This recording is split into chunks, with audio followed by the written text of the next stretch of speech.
നമസ്കാരം. പ്രധാന വാർത്തകൾ.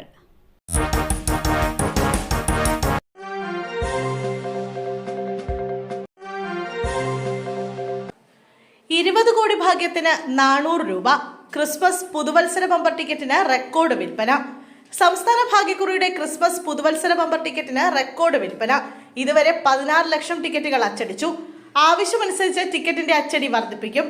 20 കോടി രൂപ ഒന്നാം സമ്മാനം ലഭിക്കുന്ന ഭാഗ്യക്കുറിക്ക് 400 രൂപയാണ് വില. പാലക്കാട്, തിരുവനന്തപുരം ജില്ലകളിലാണ് ഏറ്റവും കൂടുതൽ വിൽപ്പന നടക്കുക. രണ്ടാം സമ്മാനമായ 1 കോടി രൂപ 20 പേർക്ക് ലഭിക്കും. 10 ലക്ഷം വീതം ഓരോ പരമ്പരകളിലും 3 വീതം എന്ന ക്രമത്തിൽ 30 പേർക്കും മൂന്നാം സമ്മാനം ലഭിക്കും. ഫെബ്രുവരി 5-നാണ് നറുക്കെടുപ്പ്. മൻമോഹൻ സിംഗിന് രാജ്യം വിട നൽകി. നിഗംബോഡ് ഘട്ടിൽ സംസ്കാര ചടങ്ങുകൾ പൂർത്തിയായി. മുൻ പ്രധാനമന്ത്രി മൻമോഹൻ സിംഗിന് രാജ്യം വിട നൽകി. നിഗംബോഡ് ഘട്ടിലായിരുന്നു അന്ത്യകർമ്മം. ഔദ്യോഗിക ബഹുമതികളോടെ സംസ്കാര ചടങ്ങുകൾ പൂർത്തിയാക്കി. പ്രധാനമന്ത്രി ഉൾപ്പെടെ പ്രമുഖരെത്തി. സിഖ് മതാചാര പ്രകാരമുള്ള സംസ്കാര ചടങ്ങുകളാണ് നടന്നത്. മോത്തിലാൽ മാർഗിലെ 3-ാം നമ്പർ ഔദ്യോഗിക വസതിയിൽ നിന്നും രാവിലെ 8-ഓടെ മൃതദേഹം കോൺഗ്രസ് ആസ്ഥാനത്തേക്ക് മാറ്റി. AICC ആസ്ഥാനത്ത് മൃതദേഹം പൊതുദർശനത്തിന് വെച്ചു.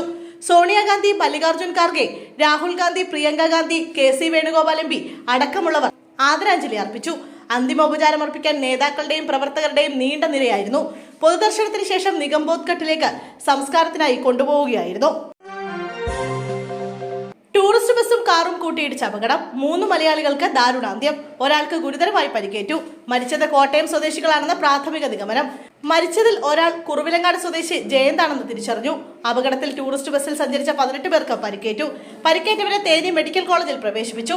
തമിഴ്നാട് തേനി പെരിയകുളത്ത് ഇന്ന് പുലർച്ചെയാണ് അപകടമുണ്ടായത്. ഏർക്കാട് എന്ന സ്ഥലത്തേക്ക് പോവുകയായിരുന്നു മിനി ബസ്. തേനിയിലേക്ക് പോവുകയായിരുന്നു മാരുതി ഓൾട്ടോ കാർ. കൂട്ടിയിടിയിൽ കാർ പൂർണ്ണമായും തകർന്നു. ബസ് റോഡിൽ തലകീഴായി മറിഞ്ഞു.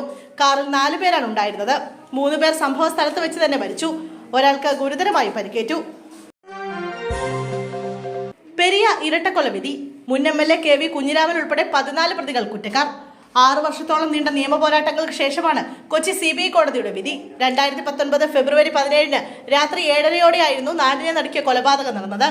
ബൈക്കിൽ സഞ്ചരിക്കുകയായിരുന്ന യൂത്ത് കോൺഗ്രസ് പ്രവർത്തകരായ ശരത്ലാലിനെയും കൃപേഷിനെയും കല്യാട്ട് കൂരാങ്കര റോഡിൽ തടഞ്ഞു നിർത്തി വെട്ടി കൊലപ്പെടുത്തുകയായിരുന്നു.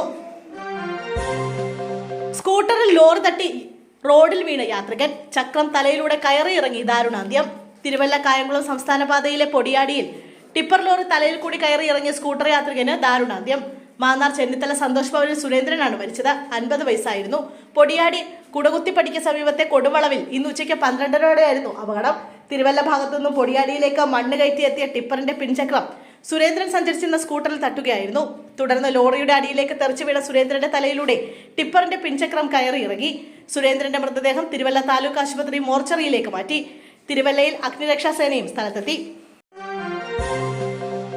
തിരുവനന്തപുരത്ത് ദുരൂഹ സാഹചര്യത്തിൽ നവജാത ശിശു മരിച്ച നിലയിൽ. കഴക്കൂട്ടത്ത് ബ്യൂട്ടി പാർലർ ജീവനക്കാരിയായ കർണാടക സ്വദേശിനിയുടെ കുഞ്ഞാണ് മരിച്ചത്. യുവതിയെ താമസ സ്ഥലത്ത് പ്രസവിച്ച നിലയിൽ കണ്ടെത്തുകയായിരുന്നു. അവിവാഹിതയായ ഇവർ അടുത്തിടെയാണ് കഴക്കൂട്ടത്ത് ജോലിക്കെത്തിയത്. സുഖമില്ലാത്തതിനാൽ ഇന്നലെ ജോലിക്ക് നിൽക്കാതെ മടങ്ങിയിരുന്നു. സഹപ്രവർത്തകർ റൂമിലെത്തിയപ്പോഴാണ് രക്തം വാർന്ന നിലയിൽ യുവതിയെ കണ്ടത്. അമ്മയെയും കുഞ്ഞിനെയും SIT ആശുപത്രിയിൽ എത്തിച്ചെങ്കിലും കുട്ടി മരിച്ചിരുന്നു. അസ്വാഭാവിക മരണത്തിന് കഴക്കൂട്ടം പോലീസ് കേസെടുത്തു. ബന്ധുവീട്ടിൽ വിരുന്നിനെത്തി. പുഴയ്ക്കരികിൽ പോയത് കുളിക്കാനായി. 3 കുട്ടികൾ മുങ്ങി മരിച്ചു. സഹോദരന്മാരുടെ മക്കളായ റിയാസ്, യാസിൻ, സമദ് എന്നിവരാണ് മരിച്ചത്.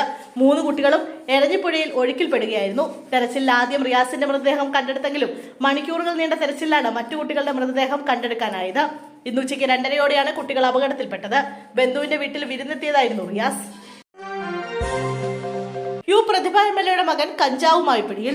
പ്രതിഭ MLAയുടെ മകൻ 90 ഗ്രാം കഞ്ചാവുമായി പിടിയിൽ. കുട്ടനാട് എക്സൈസ് ആണ് പ്രതി കനിവിനെ കസ്റ്റഡിയിലെടുത്തത്. സുഹൃത്തുക്കളായ മറ്റ് 9 പേരെയും കസ്റ്റഡിയിലെടുത്തിട്ടുണ്ട്.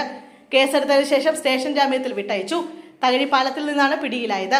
കനിവും സുഹൃത്തുക്കളും മദ്യപിക്കുമ്പോഴാണ് എക്സൈസ് പരിശോധന നടത്തിയത്. പുഴ കാണാനിറങ്ങിയപ്പോൾ അപകടം. 2 പേർ മുങ്ങി മരിച്ചു. ഇരട്ടി ചരൽപ്പുഴയിൽ 2 പേർ മുങ്ങി മരിച്ചു. കൊറ്റാലി സ്വദേശി വിൻസെന്റിന്റെ അയൽവാസിയുടെ മകൻ ആൽബിൻ എന്നിവരാണ് മരിച്ചത്. പുഴ കാണാനായി ഇറങ്ങിയപ്പോഴാണ് അപകടത്തിൽപ്പെട്ടത്. ഉച്ചയോടെയായിരുന്നു സംഭവം. പുഴയിൽ മുങ്ങിപ്പോയ ആൽബിനെ രക്ഷിക്കാനുള്ള ശ്രമത്തിലാണ് വിൻസെന്റ് അപകടത്തിൽപ്പെട്ടതെന്നാണ് പ്രാഥമിക നിഗമനം. ഉടൻ തന്നെ ആശുപത്രിയിൽ എത്തിച്ചെങ്കിലും മരണം സംഭവിച്ചു. വിൻസെന്റിന്റെ അമ്മയെ കാണാനായി ഇരട്ടിയിലെത്തിയതായിരുന്നു ഇവർ. സ്ഥിരമായി കൈക്കൂലി വാങ്ങുന്ന ആൾ. കൈക്കൂലി വാങ്ങുന്നതിനിടെ മോട്ടോർ വെഹിക്കിൾ ഇൻസ്പെക്ടർ പിടിയിൽ. കൈക്കൂലി വാങ്ങുന്നതിനിടെ മോട്ടോർ വെഹിക്കിൾ ഇൻസ്പെക്ടർ വിജിലൻസിന്റെ പിടിയിൽ. മോട്ടോർ വെഹിക്കിൾ ഇൻസ്പെക്ടറായ താഹിറുദ്ദീനെയാണ് ആലുവ ബാങ്ക് കവലയിൽ വെച്ച് പിടികൂടിയത്. ഇയാളിൽ നിന്ന് 70,000 രൂപയും വിജിലൻസ് പിടിച്ചെടുത്തു. സ്ഥിരമായി കൈക്കൂലി വാങ്ങുന്ന ആളാണ് താഹിറുദ്ദീൻ എന്ന് വിജിലൻസ് പറഞ്ഞു.